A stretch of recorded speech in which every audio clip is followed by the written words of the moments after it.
আমাদের জন্য জায়গা প্রস্তুত করতে এবং যিশুর জন্য যখন আমরা যিশুর কাছে থাকবো তখন কিন্তু আমাদের জগতের মায়া থাকবে না, এবং যখন জগতের মায়া আমাদের কাছে থাকবে না তখন কিন্তু আমাদের মধ্যে অশান্তি থাকবে। কিন্তু যখনই জগতের প্রতি আমাদের কামনা বাসনা প্রজ্বলিত হবে তখন কিন্তু আমাদের মধ্যে বিভিন্ন মন্দ কামনা বাসনা আমাদের মধ্যে জাগরিত হবে এবং তখনই আমাদের মধ্যে অশান্তির সৃষ্টি হবে। আর যখন আমরা জানবো যে আমরা এই জগতে নয়, আমরা কার? যিশু, কারণ যিশুর সঙ্গে আমরা আবার একত্রিত হব, তখন কিন্তু আমাদের শান্তি আমাদের উপরে পড়বে। Hallelujah, hallelujah. সেই জন্য এই বিশ্বাস যে যিশু আজকে প্রভু যিশু তার বাক্যে দিয়েছেন যে পিতা আমরা যেমন এক, আমি এবং তোমরাও তেমন এক। এবং যিশু আমাদের জন্য এই যে আগে চলে গেছেন এবং তিনি যে আমাদের মধ্যেই থাকেন এবং তিনি যে গেছেন আমাদের জন্য কি করতে গেছেন? ঘর প্রস্তুত করতে গেছেন। কারণ এখানে আমরা ক্ষণস্থায়ী আমরা ইট বালি সিমেন্ট আজকে লাগাচ্ছি, দুদিন পরে নোনা লেগে পড়ে যাবে, কিন্তু যিশু আমাদের দীর্ঘ জীবনকালীন ঘর বানানো। তাহলে সেই ঘরটা কত সুন্দর ঘর এবং কত পবিত্র ঘর।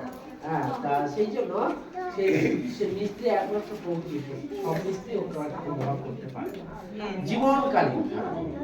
তা সেই জন্য এই বিশ্বাস আমাদের উপরে থাকবে, আর যখন আমাদের মধ্যে টাকা জায়গা জমি এই মোহগুলো আমাদের মধ্যে দিয়ে চলে যাবে তখন আমাদের উপরে এই পৃথিবীতে শান্তি আমাদের উপরে চলে আসবে। আর যখন আমার আমার করব আর কি করব আর কি করব তখন কিন্তু আমায় দুঃখ বহন করতে হবে। হালেলুয়া। সেই জন্য আমাদের একটা ঘর প্রস্তুত যিশু আছেন। তা আমরা প্রত্যেকে সেই প্রভুর চরণতলে আমরা এসেছি, প্রত্যেকে আমরা নতনম্র হব, প্রত্যেকে প্রভুর কাছে আজকে প্রভুর কাছে বিনতি করব, কারণ আমাদের মধ্যে দ্বারা যে পাপ কার্যগুলো চলে সবই পাপ আত্মার কার্য, সেই আমাদেরকে পাপের মধ্যে পতিত করে। তার ইচ্ছাই হচ্ছে আমাদেরকে পাপের মধ্যে নিয়ে যাওয়া এবং ঈশ্বরের পক্ষ থেকে আমরা যাতে ছিন্ন হয়ে যায় এবং সেই শয়তানের সঙ্গে আমরা মিলিত হই, তার কার্য সেটা। ঈশ্বরের ইচ্ছা আমরা যাতে শয়তানের হাত থেকে বার হয়ে আমরা ঈশ্বরের কাছে অনন্ত জীবন পাই, সেই ঈশ্বরের ইচ্ছা। হালেলুয়া। তা পরম মঙ্গলময় জীবন্ত পবিত্র পিতাগো, তোমাকে ধন্যবাদ, তোমার মহিমা গৌরব করি পিতাগো।